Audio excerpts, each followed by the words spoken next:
반갑습니다. 우리 장로님 기도하실 때 달라스 뉴라이프 선교교회라는 그렇게 저희 교회 이름을 언급해 주실 때 가슴이 뭉클했습니다. 형제 교회로서 여러분을 다시 만나게 되어서 정말 반갑고 또 따뜻한 환영 정말 감사드립니다. 특별히 제가 이렇게 제 전공이 예수님의 부활의 역사성과 그 종말에 관한 것인데 특별히 부활절을 맞아서 부활에 관한 설교를 할 수 있도록 또 저에게 귀한 시간을 허락해 주신 우리 사랑하고 좋아하는 우리 박 목사님 그리고 교회 당회와 모든 성도들에게 진심으로 감사의 말씀을 드립니다. 지난 주일이 부활주일이었어요. 아시죠? 우리 주님께서 부활하셨습니다. 17세기의 유럽에 계몽주의가 시작된 이후로 교회가 지금까지 믿어오던 예수님의 부활에 관한 아주 심각한 논쟁들이 지금까지 꾸준히 이어져 오고 있습니다. 그 첫 번째 내용은 실제로 죽은 자가 부활할 수 있는가? 정말로 예수님이 죽었고 정말로 죽었던 예수님이 부활하셨는가? 그 역사적 사실인가 하는 문제. 두 번째는 예수님이 죽으신 후에 제자들 앞에 다시 나타나셨다면 부활하여 나타나신 그 몸은 어떤 상태의 몸이었는가? 세 번째, 과학이 이처럼 발달한 오늘날 우리가 과연 부활을 믿어야만 하고 우리 신앙에서 부활을 믿는다는 것이 정말 의미 있는 일이고 중요한 것인가? 어떠세요? 여러분들도 이런 질문을 던질만 하세요? 지금까지 심각하게 학자들이 신앙을 가진 사람들이라도 이런 문제로 씨름하고 고민하고 있습니다. 많은 신앙인들이 예수님의 부활을 믿습니다. 그렇죠? 우리 다 믿어요. 그런데 예수님의 그 부활이 예수님이 실제로 죽으시고 심장이 멎고 피가 돌기를 멈춰서 곧 부패가 시작되고 그래서 냄새가 심할 것이 염려되어 여인들이 향료를 갖다가 진뜩진뜩 그 몸에 발라야 하는 그 몸이 다시 살아나셨다는 사실을 이야기하면 제 경험으로 많은 성도들이 처음 듣는 이야기처럼 그렇게 반응들을 하시더라고요. 예수님이 부활하셨다는 것을 믿는데 도대체 예수님의 부활이 무엇인지는 잘 모르고 있는 것 같아요. 어떤 사람들은 과연 예수님의 부활을 그렇게 우리가 믿어야 하나요? 질문하는 사람들도 있습니다. 제가 네덜란드에서 공부를 했는데요. 제 박사 논문 프로포절이 통과됐어요. 그래서 제 프로포절의 제목은 예수 그리스도의 부활의 역사성과 그 종말론적 의미. 영어로 해야 되나요? Jesus' resurrection as a historical event and its eschatological meaning이었습니다.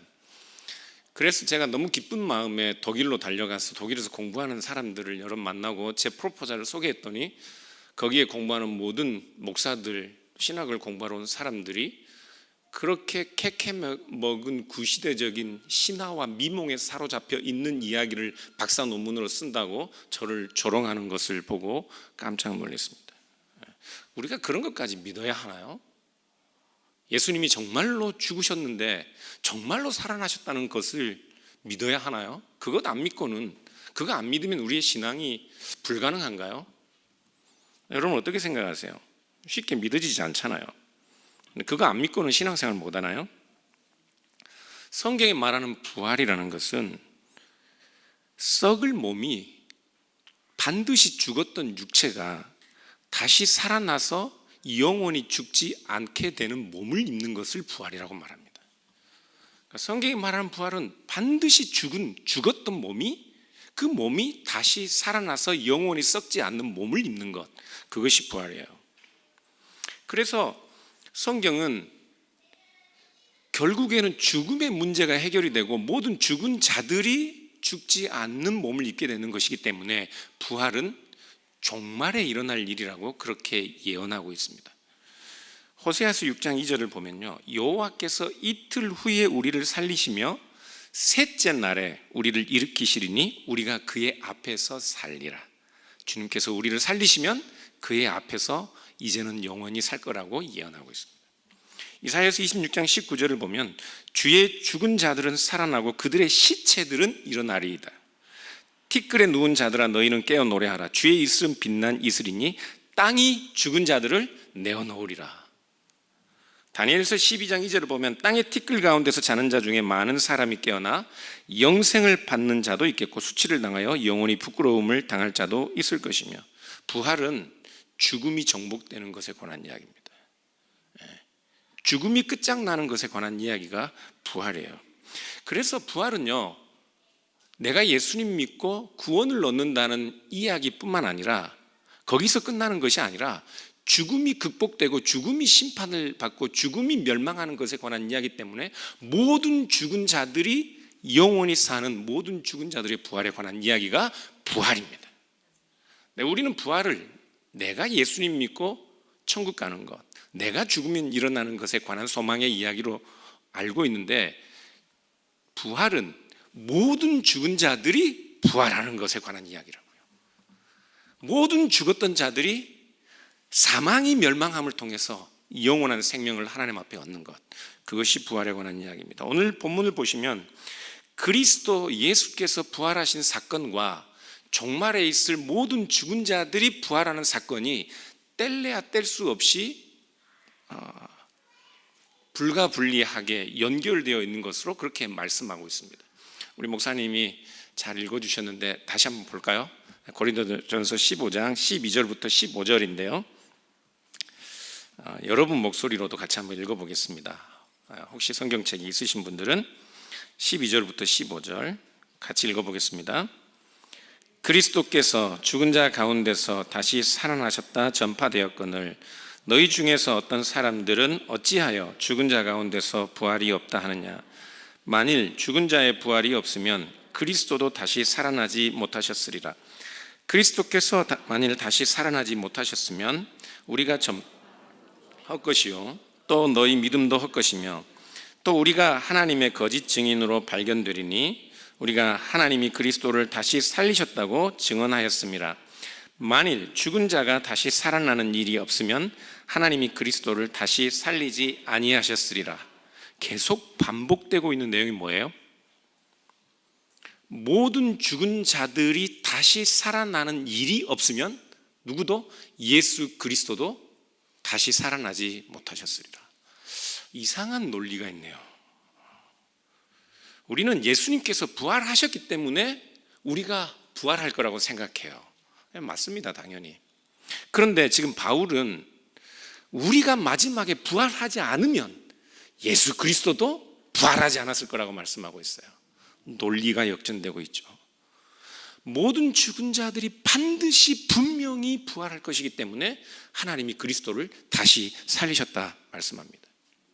그러니까 예수 그리스도께서 모든 죽은 자들의 부활의 첫 열매가 되신 것은 예수 그리스도의 부활이 모든 죽은 자들의 담보물이 됐다는 이야기가 아니라 모든 죽은 자들이 반드시 부활하시기 때문에 마지막에 마지막 추수가 확실하기 때문에 그리스도께서 첫 열매가 되셨다는 말씀이라고요. 그래서 모든 죽은 자들이 부활하지 않으면 하나님은 그리스도를 다시 살리지 않으셨을 것입니다.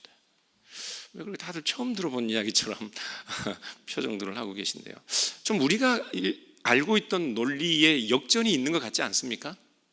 네? 그래서 예수님의 부활을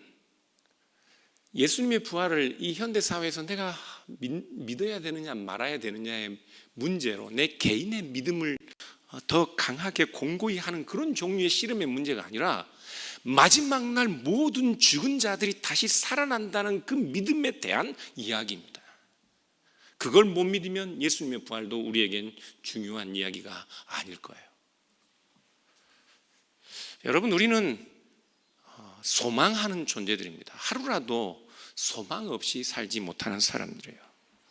우리 삶 속에 늘 크고 작은 소망들이 있습니다. 자녀가 좋은 대학에 가고 좋은 직장에 취직하고 내가 좀 건강해지고 사업이 잘 되고 교회의 평화는 맨 마지막에 나오잖아요. 그렇죠? 예. 우린 그런 늘 소망들을 가지고 삽니다. 그런데 우리가 무언가에 대해서 소망하고 희망을 가질 수 있다는 이 사실은 언제나 종말론적인 문제와 연결이 됩니다. 왜냐하면 인간은 본질적으로 희망하지 않고 소망하지 않고 살 수 없는 존재이지만, 그러나 동시에 우리는 누구나 죽음이라는 것, 우리의 모든 희망을 불가능하게 하는 희망의 종말 상황을 언제나 대면하고 살기 때문에 그렇습니다. 오늘 10개의 희망을 갖고 10개의 희망이 성취되고 100개의 희망이 성취되어도 결국은 그 모든 희망 앞에 희망을 종결시키는 죽음이라는 절망이 자리하고 있습니다. 죽음은 인간에게 더 이상 희망을 불가능하게 만드는 가장 큰 장애물이고 원수입니다. 죽음을 생각하지 않으면 어떻게 당분간은 좀 편하게 살 수 있을지도 몰라요. 바울도요, 고린도전서 15장 19절에서 이런 말씀을 합니다. 오늘 본문에 만일 그리스도 안에서 우리가 바라는 것이 다만 이 세상의 삶뿐이면 모든 사람 가운데 우리가 더욱 불쌍한 자이리라. 더 이상의 소망이 불가능한, 희망할 수 없는 존재예요. 죽음이 만일에 백일몽처럼 짧은 우리 인생을, 죽음이 만일에 끝이라면, 죽음 너머에 다른 소망이 없다면 백일몽처럼 짧은 우리의 인생에 바울도 그리스도를 위한 자신의 의도적인 고난과 핍박으로 채울 이유가 아무것도 없는 것이죠. 모든 죽은 자들이 다시 부활하는 일이 없다면 바울도 참으로 절망스러운 삶을 사는 것일 뿐입니다. 우리 인생도 마찬가지죠. 32절에 바울은 이런 말씀을 하는데요, 만일 죽은 자가 다시 살아나지 못한다면, 죽음이 우리 인생의 마지막이라면 내일 죽을 터이니 마시자, 먹고 마시자 할 것 아니냐. 소망 가운데 사는 삶 자체는 불가능해지는 것입니다. 그렇지만 바울은 지금 고린도전서 15장에서 우리의 삶이 내일 당장 세상의 끝, 우리 인간의 종말, 내 개인의 종말에 직면할지라도 우리가 불쌍해지지 않게 되는, 우리의 소망이 내일 당장 소망이 불가능하게 되는 죽음이 우리 앞에 찾아온다 할지라도 오늘 내가 소망할 수 있는 것이 가능한 이유는 우리 인생의 죽음이 끝이 아니기 때문이라고 말씀하고 있는 거예요. 모든 죽은 자들의 부활은 모든 희망할 수 없는 자들의 희망을 가능하게 만들어주는 능력입니다. 부활에 대한 소망은, 모든 죽은 자들에 대한 부활의 소망은 죽음에도 불구하고 죽음 앞에서도 우리가 여전히 희망할 수 있는 희망의 가능성, 희망하게 하는 그런 능력이죠. 그래서 스위스 찌리 대학의 한스 베더라는 학자는 희망은 인간의 삶에 대하여 오직 그것이 인간의 죽음 이후에도 또한 유효할 때만 관련될 수 있다. 죽음이 끝이 아니라 죽음 이후에도 뭔가 우리의 희망, 우리가 희망하는 일에 대하여 담보할 수 있는 어떤 것이 있을 때라야만 우리는 희망에 대하여 이야기할 수 있다. 왜요? 죽음이 끝이라면 오늘 10개의 희망, 100개의 희망, 1000만 개의 희망이 다 성취된다 할지라도 nothing이기 때문에 그렇습니다. 바울은 고린도전서 15장 26절에 그래서 맨 나중에 멸망받을 원수는 다름 아니라 사망이라고 선언하고 있어요.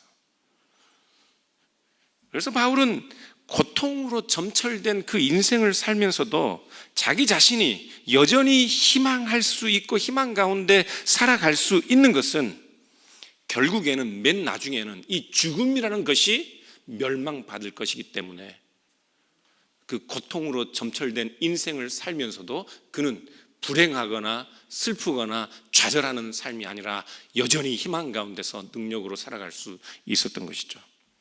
그래서 독일의 하이델베르크 대학의 조직신학자인 미카엘 벨커라는 분은 부활에 대한 이해야말로 인간이 무엇을 소망할 수 있는지, 어떻게 소망하는 것이 가능한지 그것을 밝히는 근거라고 그렇게 설명하였습니다. 그리스도의 부활, 예수님이 부활하신 것을 믿는다는 것은 단순히 내가 그 부활을 믿느냐 아니냐의 차원에서만 끝나는 것이 아니라 결국은 우리가 궁극적으로 소망할 수 있는 존재이냐 아니냐, 과연 모든 죽은 자들이 다시 살아나느냐 아니냐에 대한 믿음과 관계된 것이라고요. 여러분, 어떤 소망을 가지고 사시나요? 그런 소망을 가지고 사시나요? 네? 네. 모든 죽은 자들이 부활하게 되는 소망을 가지고 사십니까? 네. 저희 어머니는 평생을 기침을 하시면서 사셨어요. 하루라도 기침을 안 하시는 날들이 없으셨습니다. 기관지 확장증이라는 병을 앓으셨는데요, 항상 이 동그란 깡통을 옆에 두시고 가래를 뱉어 넣으셔야 하는 분이었어요. 그럼에도 불구하고 돌아가시기 전, 암으로 병원에 입원하시기 전까지 어머니는 교회의 새벽 예배, 교회 문을 가장 먼저 두드리셨던 분입니다. 어머니는 평생 고생만 하셨어요. 제 위에 누님이 6입니다. 아들 낳으려고 그 모진 구박을 견디면서도 결국 딸 6 낳고 아들을 낳는데 성공하셨어요. 그런데 어머니가 저를 낳으실 때 이미 어머니의 연세는 할머니 연세였지요. 그리고 제가 20살쯤 됐을 때 어머니는 병을 앓으셨습니다. 암 진단을 받고 6개월을 투병하시다가 돌아가셨는데, 돌아가실 때는 어머니 기관지에 심어놓은 이 산소 호흡기를 빼내지 못해서 결국에는 어머니가 무의식 중에 그걸 밀어내고 돌아가셨습니다. 저는 어머니가 돌아가시고 나서 1년 동안 어머니에 대한 큰 죄책감 때문에 환청에 시달렸습니다. 1년 동안 베개를 적시면서, 왜냐하면 제가 어머니가 딸 6을 낳고 아들 하나를 얻었는데, 제가 어머니 돌아가시고 나서 보니까 단 한 번도 어머니를 진심으로 껴안고 사랑한다는 고백을 해본 적이 없더라고요. 결혼하고 나서 아내에게는 지금까지 26년이 지나도록 매일 아침마다 사랑한다 그런데 제 어머니에게 단 한 번도 사랑한다는 말을 해본 적이 없었습니다. 그 죄책감이 얼마나 컸던지 정말 1년을 지옥 같은 시간을 살았습니다. 그런데 제가 공부하면서 예수 그리스도의 부활이 모든 죽은 자들의 부활에 관한 이야기라는 사실을 알고는 저는 제가 어느 순간 다시 마지막에 미안한 내 어머니를 다시 품에 안고 사랑합니다 할 수 있는 기회가 주어진다는 것이 얼마나 큰 위로인지 몰랐습니다. 모든 죽은 자들이 다시 살아나는 일이 없으면 억울해서 어떡합니까? 이 큰 죄, 이 죄스러움을 어떻게 해결할 수 있겠어요? 제가 중고등부 전도사로 어린 시절에 사역했는데, 그때 초등학교 5학년 준혁이라는 아이가 있었습니다. 어려서 뇌종양을 앓았어요. 그래서 이 종양이 전이돼서 안구를 적출해야 했습니다. 초등학교 5학년인데 앞을 보지 못해요. 주일학교가 되면 이 녀석이 자기 동생 3학년짜리 동생의 손을 잡고 더듬더듬 벽을 짚으면서 교회 예배당 문을 두드립니다. 그런데 저기 앉아있는 준혁이의 얼굴은 그 모든 아이들이 비교할 수 없는 천사의 얼굴처럼 얼굴이 화사하고 밝았습니다. 천사를 보는 것 같았어요.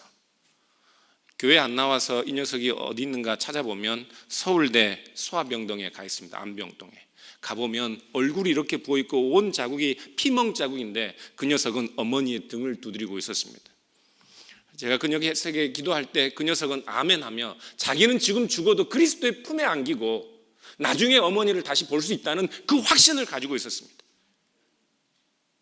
천사 같았어요. 그런데 죽은 자의 부활이 다시 없다면 그 녀석은 억울해서 어떡합니까? 지금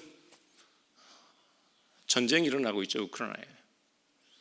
2차 세계대전 때 유대인들은 가스실에서 얼마나 많은 사람들이 무참하게 학살당했습니까? 중국, 러시아 어느 곳에 하나님을 믿고 의로운 삶을 살려고 하는 사람들이 얼마나 억울한 죽음을 당했습니까?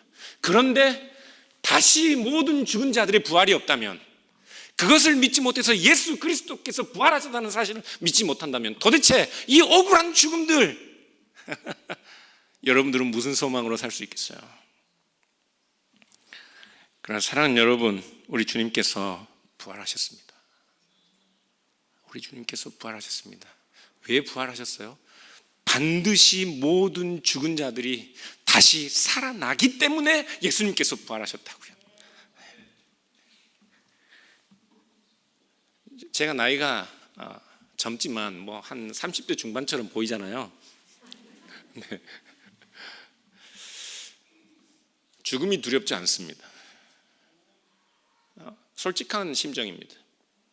조금 슬프긴 해요. 정말 제가 늦둥이를 얻었는데 제 사랑하는 생명보다 귀한 저놈들을 놓고 내가 죽는다는 건 좀 억울해요.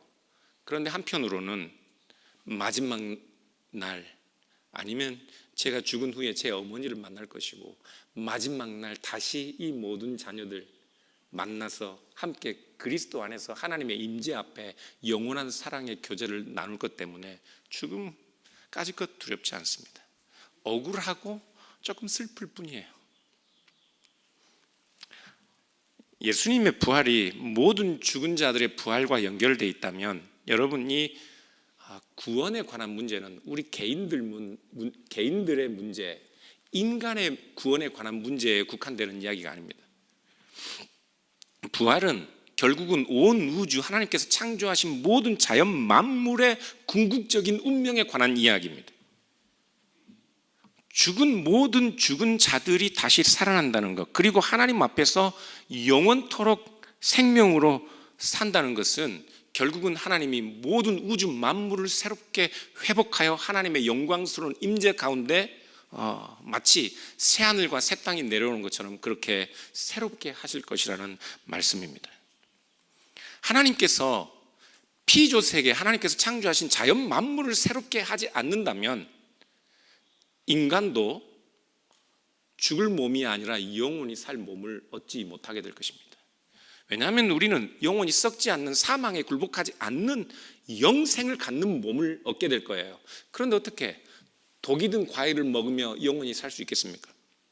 하나님이 우리를 사망 가운데서 건져내어 영원히 사는 몸을 입게 하신다는 말은 결국은 우리 몸을 구성하고 있는 원자 구조 자체가 사망과 죽음에 멸망하지 않도록, 그리고 그 물리적인 원소들로 구성된 이 자연세계 하나님의 우주 만물마저도 죽음과 사망에 굴복되지 않도록 새롭게 회복하시겠다는 이야기가 예수 그리스도의 부활에 관한 이야기라고요. 그래서 바울은 로마서 8장 21절을 보면요, 피조물들도 썩어짐의 종노릇하는 데서 해방되어 하나님의 자녀들의 영광의 자유에 이르기를 소망한다. 그렇게 피조물들도 마지막 하나님의 영광으로운 세상이 덧있는 그때를 지금 탄식 가운데, 소망 가운데 있다고 말씀하고 있습니다. 사랑하는 여러분, 그리스도의 부활은 마지막 날 우리만, 사람들만 살리는 그런 이야기 아닙니다. 그리스도의 부활은 예수님 잘 믿으면 나중에 하나님이 내 모든 죄 용서하고 나만 잘 살게 해주는 그런 이야기가 아니라고요. 우리 모두를 다 함께 다시 만나게 하는 이야기이고, 모든 억울함을 풀어주고 모든 원통함을 풀어주고 모든 서운함과 모든 원수된 것들을 다 해결하는 것이 마지막 부활에 관한 이야기고, 그뿐만 아니라 이 모든 자연 만물과 이 세상을 새롭게 회복하고 완성하시는 것에 관한 이야기입니다. 그런데 마지막 그 날에 대한 소망을 갖고 사는 우리는 우리들의 구원에 관하여는 열심히 있는데 세상 자연 만물에 대한 책임과 사명들은 무관심합니다. 하나님이 이 세상을 창조하셨습니다. 하나님이 이 세상을 아름답게 창조하셨습니다. 전능하사 천지를 만드신 하나님 아버지를 믿습니다. 창조주이신 하나님 아버지를 믿습니다. 고백하는데요, 마지막에 하나님이 회복하실 이 자연 만물에 대해서는 아무런 책임을 지지 않으려고 해요. 저는 가끔 좀 아쉬운 게, 훌륭한 부흥 강사님들이 오시면 맨날 개인 구원 이야기는 하는데 교회들이 분리수거 안 하고 죄송합니다. 제가 교회 가면 이런 이야기를 하는데 혹시 분리수거 미국에서는 안 해도 된다 그러더라고요. 저희 교회에 가끔 출석한 청년이 있는데 플라스틱 리사이클링 비즈니스를 해요. 그 친구 말로는 미국에서는 기계가 있어가지고 쓰레기를 다 한번 거른대요, 자동으로. 그래서 굳이 다 그냥 버려도 플라스틱 그 분류를 한다고 하던데, 그 친구 말이 그래요. 그런데 노동력과 자본이 많이 필요하니까 되도록이면 분리수거하면 좋겠다고 이야기하던데, 우리의 생각을 좀 바꿔야 됩니다. 지금 심각한 기후 위기와 생태 문제들 때문에 우리는 어떻게 근근히 버티고 살아갈 수 있을지 모르지만 우리 자녀들은 심각한 문제를 안고 살아가야 할 텐데, 여전히 교회들은 우리 밖에 보이는 자연 세계에 대한 아무런 책임의식들이 없습니다. 생각을 바꿔야 합니다. 여러분의 주변에 있는 사람들에게 하나님이 자연 만물마저도 포기하지 않으실 거예요. 그래서 우리가 예수님의 부활에 관한 소망, 부활을 믿는다는 신앙 고백과 함께 우리는 쓰레기도 좀 줄이고 소비도 좀 줄이고 좀 자연을 돌아보고, 자연 만물을 창조하신 하나님의 영이 자연 만물 가운데서 함께 탄식하고 계신다는 사실 때문에 우리도 좀 마음이 아플 필요들이 있습니다. 마지막에요, 여러분, 예수님의 부활을 믿지 않으면 어떻게 되나요? 예수님의 부활을 믿지 않고도 과연 우리의 신앙을 잘 유지할 수 있을까요? 예수님의 부활을 믿지 않고도 십자가에 죽으신 예수님께서 내 모든 죄를 사하셨다, 그런 고백으로 신앙 생활을 할 수 있을까요? 어때요? 부활은 안 믿는데 십자가에 죽으신 예수 그리스도, 그분의 대속의 죽음은 믿습니다, 고백할 수 있나요? 그럴 수 없습니다. 만일 16절, 17절을 보시면, 만일 죽은 자가 다시 살아나는 일이 없으면 그리스도도 다시 살아나신 일이 없었을 터이요, 그리스도께서 다시 살아나신 일이 없으면 너희의 믿음도 헛되고 너희가 여전히 뭐 가운데 있어요? 죄 가운데 있습니다. 죄 사함이 없어요. 예수 그리스도께서 부활하지 않으셨다면 여전히 죄 사함이 없어요. 여러분, 왜 하나님이 우리 죄를 용서해 주셔요? 왜? 여러분들의 자녀들이 큰 실수를 하거나 죄를 지으면 용서해야 되죠. 왜 용서해 주셔요? 용서하고 끝입니까? 아니죠. 요놈이 훌륭한 사람으로 자라서 나와 아름다운 교제를 나누는 훌륭한 인격이 되게 하기 위해 죄의 용서를 하는 것이잖아요. 그러니까 하나님께서 종말에 우리를 회복하셔서 영원하신 하나님의 임재 앞에 우리가 영원토록 사는 존재로 만드실 일이 아니면 죄 용서도 무용한 것이라고요. 하나님 마지막에 우리를 반드시 살리셔서 그분과 영원토록 사는 존재로, 영원토록 아름다운 인격적 교제 가운데 우리를 세우실 것이 분명하기 때문에 우리의 죄 용서를 하시는 것인데, 마지막에 모든 죽은 자들이 부활이 없어서 예수 그리스도께서 부활하지 않으셨다면 죄 용서도 없는 것이라고요. 그렇지 않습니까? 이해가 되시나요? 네. 그래서 예수 그리스도의 부활이 없다면 결국은 사도들이 전하는 것도 사기일 것이고 거짓 증언들을 하는 것이니까요. 결국은 죄 사함에 관한 우리의 믿음도 속는 것입니다. 사기를 당하는 것이라고요. 예수님의 부활이 없으면 저렇게 착하게 생긴 목사님의 모든 설교도 다 사기입니다. 예수님의 부활이 없으면 제가 지금 이 나이에 달라스 지역의 뉴라이프 선교교회라는 이름으로 개척하는 거 사기입니다. 사기. 여러분 다 속고 있는 거예요. 아니, 여러분들뿐만 아니고 온 인류가 속고 있는 겁니다. 예수님의 부활이 없으면. 예수님의 부활이 없으면 NLMA의 모든 선교사들도 다 사기꾼들이에요. NLMA의 선교사님들을 후원하는 여러분들도 그 속임수에 동참하고 있는 겁니다. 예수님의 부활이 없다면, 예수님의 부활이 없다면 죄 사함과 예수 그리스도를 통한 하나님의 은혜에 대하여 설교하는 팀 켈러도, 마틴 로이드 존스도 조나단 에드워즈도, 조지 휘필드도, 존 칼빈도, 마틴 루터도, 성 어거스틴도, 아타나시우스, 니케아 신경을 작성했던 아타나시우스도, 사도 바울도 모두 다 거짓 증인들입니다. 예수님의 부활이 없다면 죄 사함과 은혜와 그래서 원수된 모든 것들을 해결하고 우리 사랑하며 살자 가르쳤던 모든 교회의 역사는 다 지워져야 합니다. 인류 역사의 많은 부분들이 예수 그리스도의 부활이 없으면 다 지우개로 지워버려야 하는 헛된 것들이라고요. 그러나 여러분 걱정 마십시오. 우리 주님께서 부활하셨습니다. 주님께서 부활하셨어요. 여러분, 우리는 과거가 현재를 결정하고 현재가 미래를 결정한 것으로 생각합니다. 그래서 이 스위스의 신학자였던 오스카 쿨만이라는 분은 예수 그리스도의 부활과 마지막 종말에 모든 죽은 자들이 부활할 일을 이런 방식으로 설명했습니다. D-Day와 V-Day. 2차 세계대전 때 독일이 점령한 프랑스 서부 이 해안에 아이젠하워가 지휘하는 연합군이 노르망디 상륙 작전을 감행합니다. 그래서 1944년 6월 1일에 아이젠하워는 6월 6일을 D-Day로 그렇게 정하고 노르망디 상륙 작전을 감행해요. 어떤 날을 우리가 D-Day로 정하면 X자 표시를 해놓고 계속 그날까지 체크를 해가는 것처럼 그렇게 6월 1일부터는 6월 6일까지 카운트를 하면서 D-Day를 기다렸겠죠. 드디어 6월 6일 날 짙은 안개 속에서 작전이 감행됩니다. 많은 희생자를 냈습니다. 결국 100만 명이라는 군인들이 노르망디를 점령하면서 전세가 역전되기 시작했습니다. 그러나 그 D-Day가 곧바로 V-Day가 되지는 않았습니다. 전쟁은 그 후로도 1년 동안 계속 지속되었습니다. 1년이 지난 후에 일본이 항복한 후에야 세계대전이 끝날 수 있었어요. 그런데 우리가 D-Day를 정하면 언제나 V-Day가 옵니까?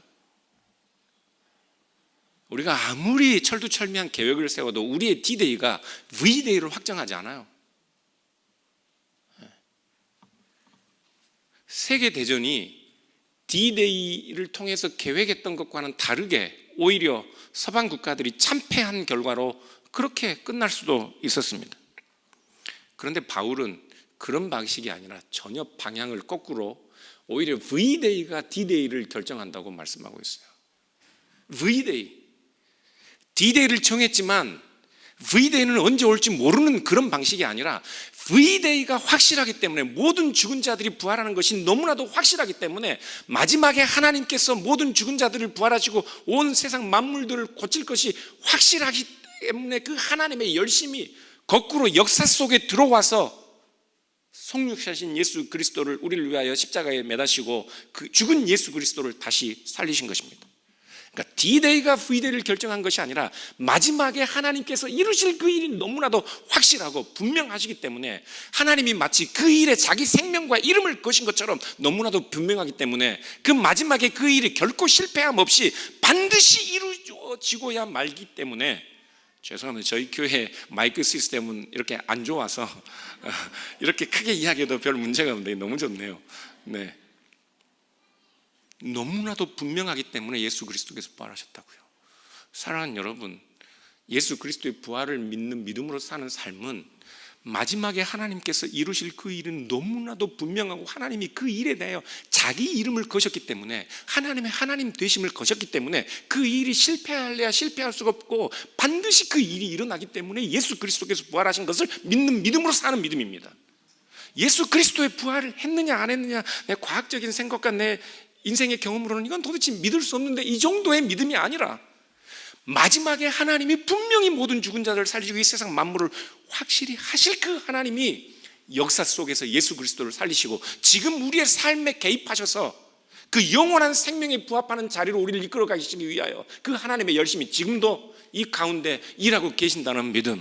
그래서 그 종말에 모든 죽은 자들이 부활할 그 날에 대한 소망을 가지고 지금 이 힘들고 고통스러운 연약한 삶을 능력으로 살아가는 것.